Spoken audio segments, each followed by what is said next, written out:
80 euros le mégawattheure. On n'ira pas au-dessus pour juguler cette inflation complètement dingue du prix de l'énergie qui tuait certains artisans et commerçants. Question simple, monsieur Lefebvre, avez-vous négocié? On ne peut pas négocier.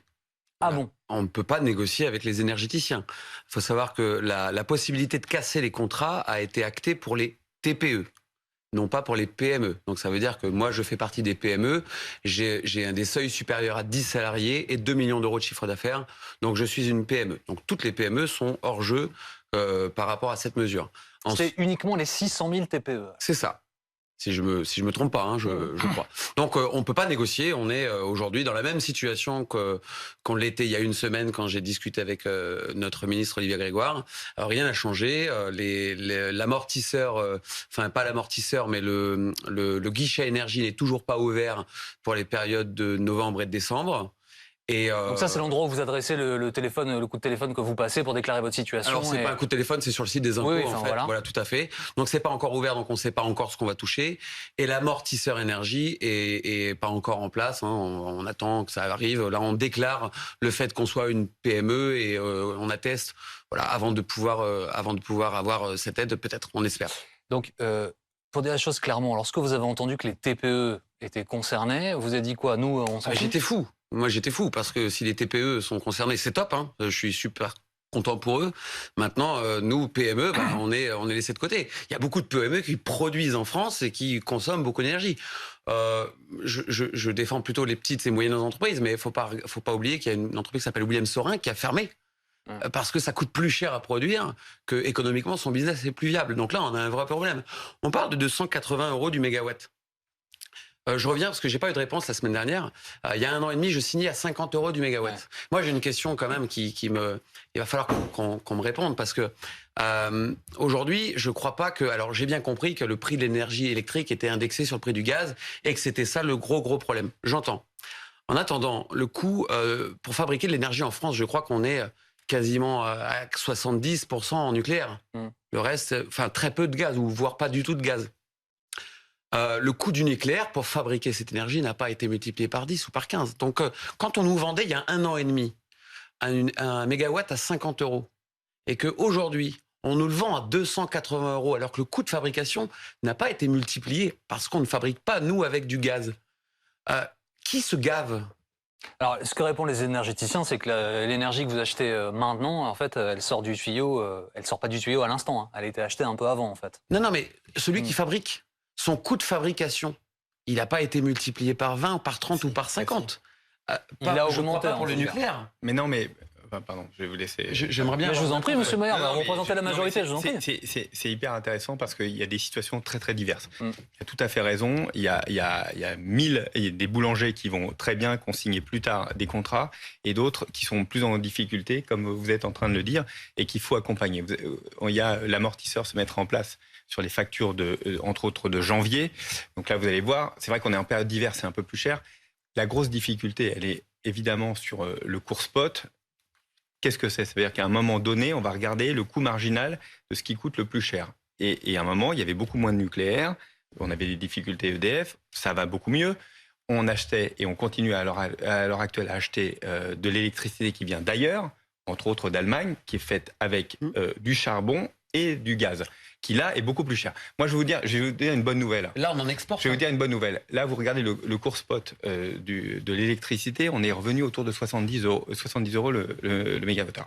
Ça veut dire quoi? Ça veut dire que concrètement, l'objectif de Bercy, c'est de faire plier les énergéticiens pour qu'ils puissent que vous puissiez tous casser les contrats qui étaient abusifs pour revenir à des prix classiques. Mais alors justement, pardonnez-moi. Ça va prendre forcément...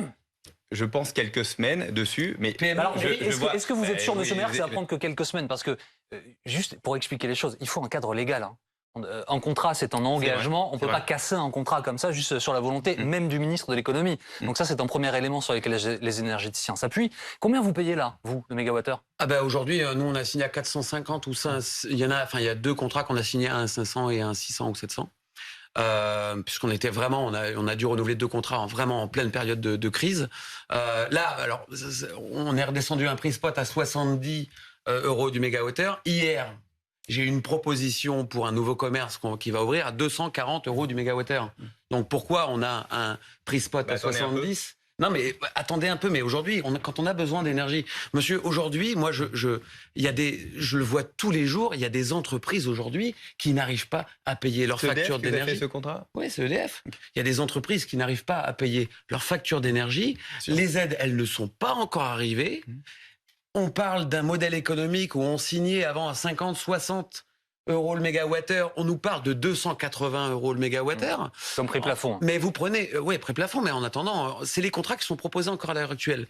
À un moment donné, les modèles économiques, c'est ce que j'ai dit la dernière fois, ne sont pas conçus pour ça. Quand vous avez un artisan, un commerçant, où sur son bas de bilan, il lui reste en résultat net 50, 60 000 € et qui payait 20 000 € d'énergie par an.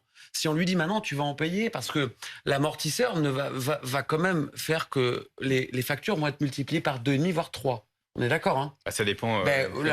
Pour beaucoup de personnes. Ouais. Donc quand vous avez, quand vous payez 20 000 et que vous allez en payer 45, 50 000 et vous avez 50, sur un résultat de 50 et qu'on vous dit ouais mais on a pris en charge 40%, mais ça suffit pas. Ça suffit pas. Et à un moment donné, l'État doit faire en sorte que les business models soient valables pour les entrepreneurs. À un moment donné, à quoi ça va servir d'entreprendre en France ? Enfin, Est-ce que pour vous, il y a parce que là, je vous ai entendu, vous avez dit, je suis en train d'ouvrir un commerce, donc ça veut dire que ça va pour vous. Oui, alors ça va. Moi, je crois fondamentalement que si on en arrive à ne plus pouvoir entreprendre dans ce pays à cause du prix de l'énergie, on va avoir d'autres problèmes. Je vais pas être le seul et on va être des centaines de milliers de boîtes à fermer. Donc, je suis plutôt un optimiste et je crois en l'avenir. Mais ça veut pas dire qu'il faut rien dire. Il faut se battre actuellement pour se faire entendre et pour faire comprendre aux gens qui décident que c'est pas acceptable et que c'est pas possible. Et je reviens encore une fois, je suis pas d'accord tout à fait avec monsieur. Aujourd'hui, on exporte de l'énergie à nouveau ce mois-ci. J'ai lu un article cette semaine.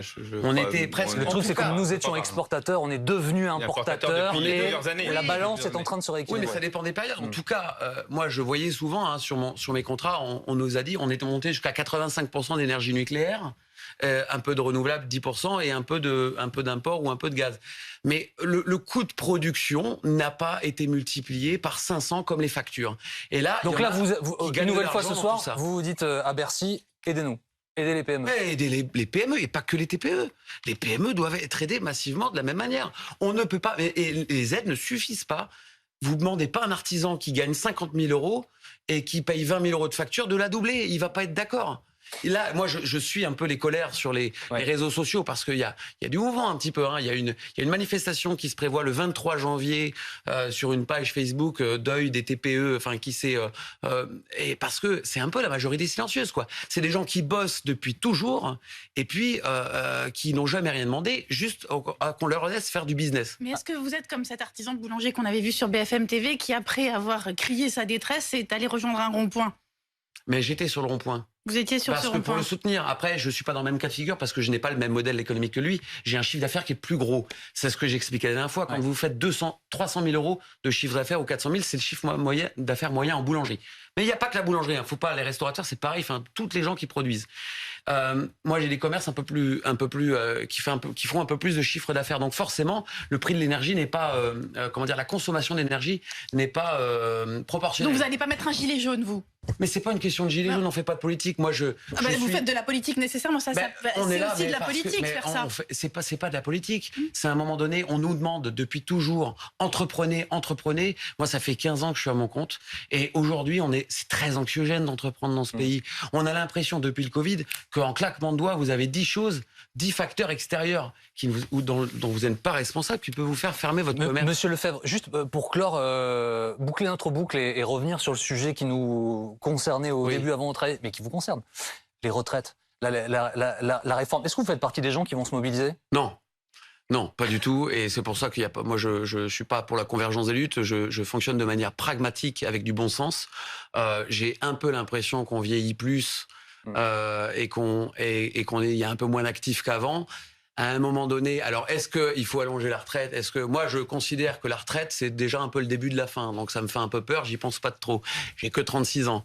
Mais alors, ce qui me gêne un petit peu dans tout ça, c'est est-ce qu'on est obligé de faire des grandes réformes comme ça qui vont impacter la vie des gens ? Ou est-ce que, et ça c'est un petit peu la sensation que j'ai moi dans ce pays, où l'inefficacité de la dépense publique, on a l'impression qu'un gaspillage monumental est fait, est-ce que s'il n'y avait pas un petit peu d'efficacité dans la dépense publique, Sylvain Maillard, il sourit parce qu'il va vous dire qu'il est d'accord avec vous. Quelques milliards d'euros pour financer certaines choses. Je suis député, mais je suis aussi entrepreneur et donc j'entends les propos et je rejoins sur beaucoup de choses qui est dites. Mais bah oui, la dépense publique, vous savez, quand on aide pour l'électricité par exemple, c'est de la dépense publique. Elle est bonne quand elle est pour vous. Pardonnez-moi, juste monsieur Lefebvre, d'un mot, je suis désolé, on n'a plus le temps. Monsieur Maillard, on n'a plus le temps, je suis désolé. Juste d'un mot parce que ça m'intéresse beaucoup. En 10 secondes, des boulangers chez vous de plus de 60 ans, vous en avez? Vous en cherchez? Non, j'en ai pas. Je cherche des boulangers. Après, j'en ai pas. Vous êtes prêt à recruter des seniors? Oui, moi, c'est un métier usant. C'est un métier qui faut de l'efficacité, bien évidemment. Moi, j'ai pas de tabou sur l'âge. Moi, du moment qu'il y a un engagement de la personne et que ça match, ça match. Merci beaucoup. Journée de mobilisation jeudi, donc à l'appel des syndicats, évidemment. Journée de mobilisation pour BFM TV qui sera partout à vos côtés pour voir si, oui ou non, vous suivez cette mobilisation contre la réforme des retraites. Merci beaucoup à tous les 5 d'avoir été avec nous sur BFM TV. Merci. La suite de votre soirée dans un instant. Je vous retrouve demain à 13h avec Céline Pitlet pour l'épreuve des faits. À demain. C'était votre programme.